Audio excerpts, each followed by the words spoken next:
बसले हानेको ला विद्यार्थी छ लो ठाउँको ठाउँ यहाँनिर बस कुन बसले हानेछ बस भएको यहाँनिर सिलिन्डर पनि छ भन्छ भित्र पड्क्यो भन्दा फेरि दर्शक पनि यहाँ हेर्दा हेर्दै ठुलो दुर्घटना भयो विद्यार्थी स्कुलको ड्रेसमै यहाँनिर हेर्नुहोस् त्यहाँनिर ठाउँको ठाउँ बसले हानेर चाहिँ टाउकोमा चाहिँ एकदम गम्भीर चोट मारेर ठाउँको ठाउँ आए आँखा नभनी मृत्यु भएको छ कसको छोरी हो 12, 13, 14 वर्ष अन्दाजी र यहाँनिर हेर्दा हेर्दै यहाँनिर चाहिँ बसले हानेर साइकल सहित 1 किलोमिटर पर बसले लगेको छ अरे हामी बस भएको ठाउँमा जान्छौँ र यी बच्चा भर्खरै मात्रै जनता स्कुलमा पढेको बच्चा अरे इटरीको जनता स्कुलमा पढेर साइकलमा यात्री हुँदा हुँदै बसले टक्कर हानिसकेपछि बस ड्राइभर भागिरहेछ र यहाँनिर प्रहरी हजारौँ प्रहरी र यहाँनिर हेर्नुहोस् कसको छोरी हो बिचरा आमा बाउलाई के भइरहेको छ होला मेरो बच्चा चाहिँ आउँछ होला घर फर्केर भनेर पर्खिरहेको छ होला तर यहाँ नजिकै होला मेरो विचारमा निकै दुःखद खबर छ ल हामी तपाईँहरूलाई यहाँनिर दृश्यहरू देखाउनेछौँ एकदम खतरनाक रूपमा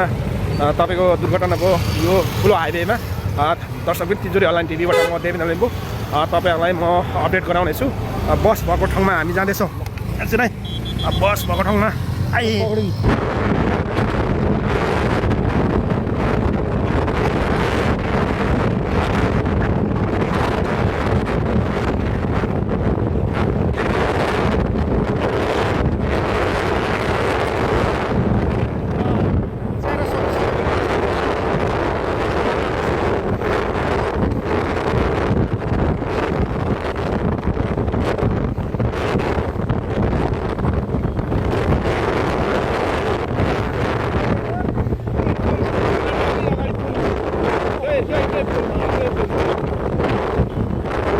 बसले हानेको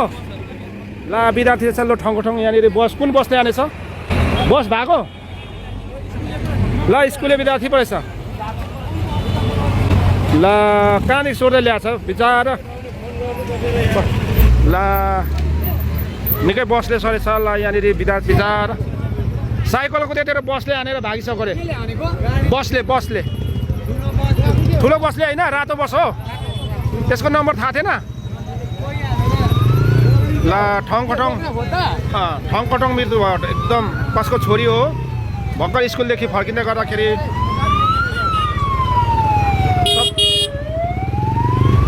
तपाईँले चाहिँ देख्नुभयो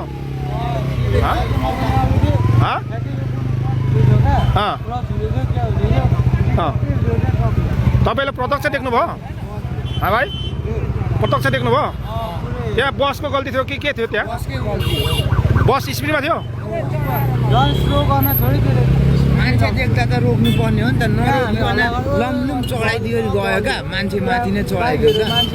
हेटको यो बसहरू त्यही भएर त मान्छे जलाउँछ क्या त्यो बसहरूलाई कसको छोरी हो रोक्दा नि त हुन्थ्यो नि त अगाडि अल्दैछ कि त्यो बस ड्राइभरलाई थाहा भयो कि भएन होला थाहा त भयो नि तर डडाले पनि लिएर गयो क्या भागो क्या डडाले जानी हाने जस्तो भयो त नि त्यत्रो हाइवेमा फेरि सानो हाइवे हो त यो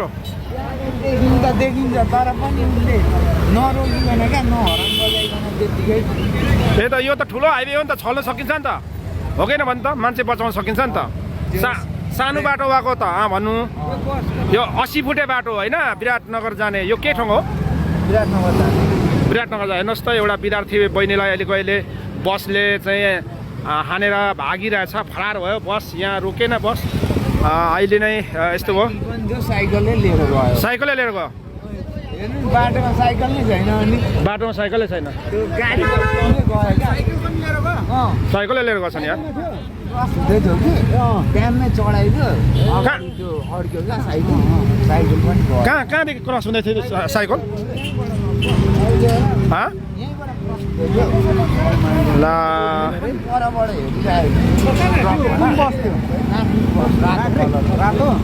तपाईँको हेर्दा बसले चढायो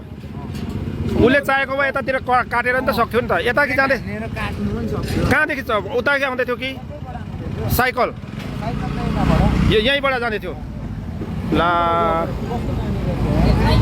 अब साइकल कुदाउने अब विद्यार्थी भनेको अब गरिबकै नानीहरू हुन्छ नि हो एउटा छोरी मान्छे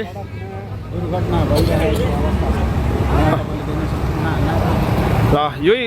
यही कलरको बसले हानेको यही कलरको हाने होइन तर यो चाहिँ होइन योभन्दा अगाडिको बस हो एक स्टेप अगाडि छैन नि त अरू बस होइन योभन्दा एक स्टेप अगाडि गएको तपाईँले देख्नुभयो अफिसमा थिएँ बस मात्रै रातो बसमा गएको देखेको मैले रोकेर छ नि त्यो गाडी भाइको भाइ गरेछ क्या यस्तो खालको फटा गाडी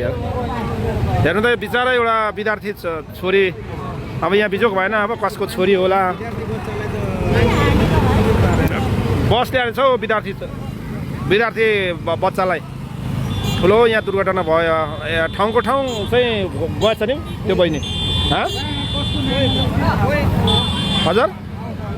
आउँछ होला उहाँको अहिले मात्रै अब दुर्घटना भएको अब कसको बच्चा हो अब यहाँ स्कुल कहाँ छ स्कुल कहाँ छ छेउमा त्यो स्कुलमा अब सोध्ने खेर भयो त अब स्कुलमा सोध्नुभयो ठङखरङ डेट भएको छ हेर्नु न गिदी छरेको छ नि हो यतासम्म आएको छ परदेखि सोरेर आएको एम्बुलेन्स आयो अब के भने एम्बुलेन्स आएर ठाउँको ठाउँ चाहिँ डेट भइसकेको छ एकजना विद्यार्थी एकजना बहिनी जस्तो छ हेर्दाखेरि 8-9 वर्ष 10-12 वर्ष 14 वर्षको जस्तो देखिन्छ सानो नानी हो 14-15 वर्षको होला है बच्चा 14-15 वर्ष गिदी छरेको छ नि हेर्नु त पर गिदी होइन कहाँ गएको रहेछ यता चाहिँ कहाँ गएको रहेछ आइया नि भन्नु पाएन जस्तो लाग्यो मलाई त किनभने भनेपछि त टाउकोमा लाग्यो टाउकोमा हेर्नु न गिदी देखिरहेको छ ऊ पराएर त यो गिदीहरू छरेको देखिरहेको छ पुरा गिदी छरिएको छ है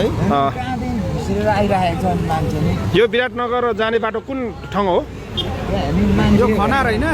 खनारदेखि थोरै अगाडि हो दर्शकबिन अहिले चाहिँ हामी यहाँ बाटोमा आउँदै गर्दाखेरि हेर्दै एकजना विद्यार्थीको चाहिँ आइया पनि भन्न नपाएँ यहाँ गिदी पनि छरेको छ कसको छोरी होला बिचरा पढेर घर फर्किने क्रममा नगर प्रहरी सहित प्रहरीहरू पनि आइसकेको छ यहाँनिर अनि त्यस कारणले निकै दुःखद घटना घट्यो यस्तो लाइक सेयर गर्नुहोला किनकि साइकल यात्रीहरू क्रस गर्दाखेरि यस्तो 40 यो त 70 कि 80 फुट्यो होला यो ठुलो रोड छ कि पुरा 100 को भन्दा माथि स्पिड हुन्छ हरेक कुराहरू अनि यसरी नै लाग्यो भने बाँच्ने चान्स पनि हुँदैन अनि साइकलले क्रस गर्दाखेरि चढेर क्रस नगरिदिनु होला तपाईँहरू अघि पनि विराट चोकमा नि यसरी क्रसिङमै एउटाले झनै हान्यो क्या ठुलो पो त अघि त मर्नु चाहिँ मरेन कि आमा छोरी नै झनै डेट भयो अघि विराट चोकमा म त्यही थिएँ आज त त्यस्तो दिन मात्रै रहेछ साइकल क्रस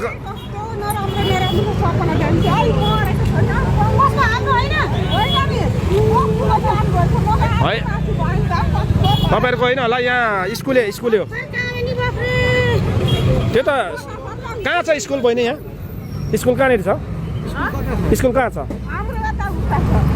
ए त्यो स्कुलमा सोद्धाखेरि थाहा हुन्छ क्या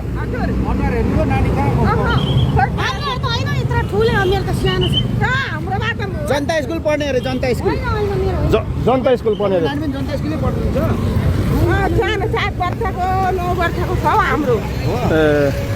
जनता स्कुल पढ्ने भन्ने खालको कुरा आयो है त ल अब उहाँको बुवा मम्मी आउँछ होला यहाँनिर लास्टै चाहिँ खतरनाक यस्तरी ठाउँको ठाउँ डेट भइरहेछ यहाँनिर डरलाग्दो भइरहेछ एकदम डरलाग्दो भइरहेछ है टेन्सन भएछ बस भन्ने खालको खुलिएछ बस अब यहाँको आफन्तहरू आफन्तहरू आएको छैन अब अहिले मात्रै दुर्घटना भएको नि त अब यहाँ कसको छोरी हो भन्ने पनि थाहा भएन के नजिक चाहिँ नजिकै होला यहीँ कहाँ होला अब साइकलमा सवार त्यो यो चाहिँ क्रसिङ हुने क्रममा हेर्नुहोस् है यो कति ठुलो हाइवे छ अनि बसले सिधै हाने त्यो हेर्नु है तपाईँहरूको त होइन होला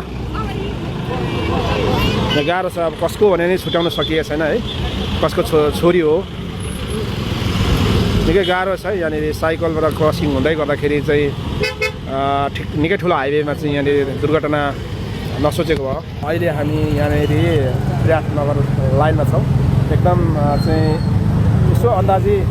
11, 12, 13, 14 वर्षको विद्यार्थी जस्तो लाग्छ छोरी मान्छे साइकलमा हिँड्दा ड्रेससँगै चाहिँ बसले उडाइ लगेर ठाउँको ठाउँ यहाँनिर छ। यहाँ घटनास्थलमा निकै दुःखद खबर हो। अब के गर्ने यहाँनिर अब उहाँको आफन्त आउँछ आउँदैन यो देवेन्द्र लिम्बूलाई फलो गर्नु होला। हामी के हुन्छ हामी देखाउनेछौँ। यो बस भागिरहेछ है त, भागिरहेछ बस। बस फरार छ क्या। अब कुन चाहिँ बस यिनीहरू हो, यो यस्तै रातो बसले हानेको अरे। अब बस फर्केर ल्याउँदैन होला, बस फर्केर ल्याउँदैन होला के? बस पक्रियो अरे?